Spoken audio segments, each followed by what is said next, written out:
Public Access TV, the final frontier.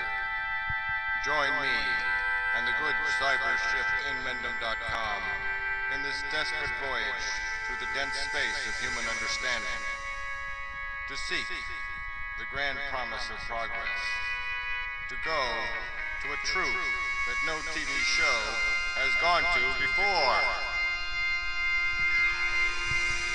Yes, it's Inmendham.com, the TV show. Yes, it's a really badly made TV show. And maybe it will give you a bad headache. But you are probably too curious to change the channel. So now, without further bad singing, it's Inmendham.com, the TV show. And so what we're basically talking about is they're proposing legislation, and they have something in place now that basically prevents anybody from defeating any copyright protections. And so they're basically preventing people from creating any options for an individual to do anything with the material they use, the material they may have bought or whatever that they've gotten in a legitimate way, and then there's all these companies have their own unique takes on how they're going to exploit this circumstance and trying to control content. And I think, we might disagree on this, but I think they have a corporate incentives are always running wild in the sense that they all want to own all of us. Oh, absolutely. Okay? They all have the same objective, which is to control the commerce. They want all the consumers dependent on them. And I think that's even how we ended up with iTunes. Every media company would like to create content. I won't deny that if that's written into the contract and they're bound by it, they're not saying, okay, this isn't the worst thing that could happen to us, though, because it does lock people into the iPod. But I think, regardless of why or how, that's what they're doing. I mean, and they all do it. Okay, but let's say I don't think anybody's disagreeing with that. They all do it, and their excuse is that the RIA and the MPAA, the Music and Movie Associations, the Recording Industry Association of America and the Motion Picture Association. Right. Yeah, you were sitting there complaining about things getting obtuse before we start throwing these acronyms out. Well, that's why I explained it. George, thank you. Right. Exactly. So it's like, well, who? All right, but to me, I'm thinking about this issue, and I'm saying, okay, they control the hardware and they control the content. And I don't even understand we got in this trap in the first place where, they only control the content you buy from them. If you pull in your media from somewhere else and you put it on that device yourself, they have no control over it. So if you have an iPod, you take your CD, you put it into iTunes, you then convert it to MP3s to put on your iPod.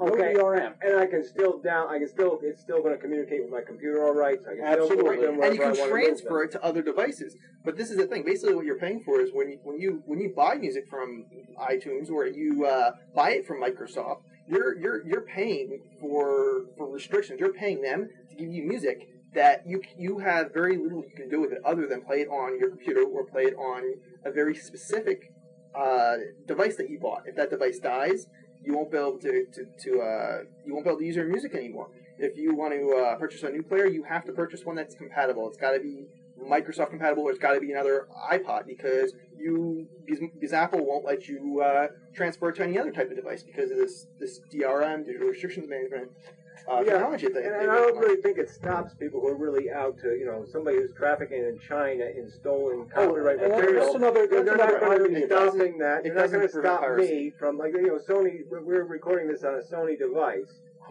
And when I use this Sony device, to try to record content off a cable channel, all of a sudden it won't work. That's probably Macrovision that's perpetrated by your cable company. And you're saying to yourself, well, what sense does this make? Because if I turn my camera around and photograph my TV screen, okay, then I can capture the image. Well, that's what's called the analog hole. Exactly. At some point, if this stuff is ever going to be consumed by people, it needs to be translated into an analog format. It almost seems your music is analog when it comes through your headphones. your video is analog when it comes through your television set. The real enemies, the people who are going to market tons of pirated material, they're always going to be able to defeat this.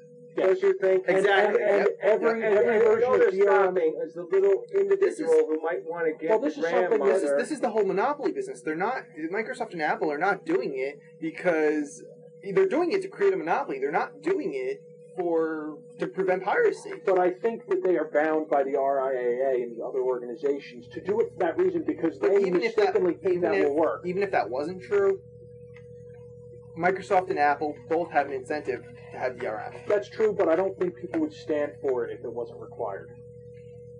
Okay, you know what? Maybe I'm giving some people too much credit. Yeah. If people knew better, they wouldn't stand for it, and most people don't know better. And I think that's what we're trying to do today. We're trying to educate people on that if they want to purchase a music player, they should avoid Apple, the iPod. They should avoid anything. Well, again, you don't have to avoid the iPod or the Zune. What you have to do is avoid buying your music from the iTunes Music Store and avoid buying your music from the Zune Music Store. Right. Because there's nothing wrong with the iPod as a device. There's nothing wrong with the Zune as a device. There isn't. You can put your music on there in any format, or not any format you like, but you can put MP3 music on there and listen to it and not be restricted in any way. But if you buy your music from their nice, convenient, shiny, glossy store, you will then be stuck using that device or that music store to listen to that music from that point on. Yeah, well, that's if you take your albums or your CDs rather, and you put them in your computer, you rip them to your device. Any of those devices are fine. I mean, it's a chunk of hardware, and you can do, not quite anything you want with it, but just about. They're both pretty flexible devices.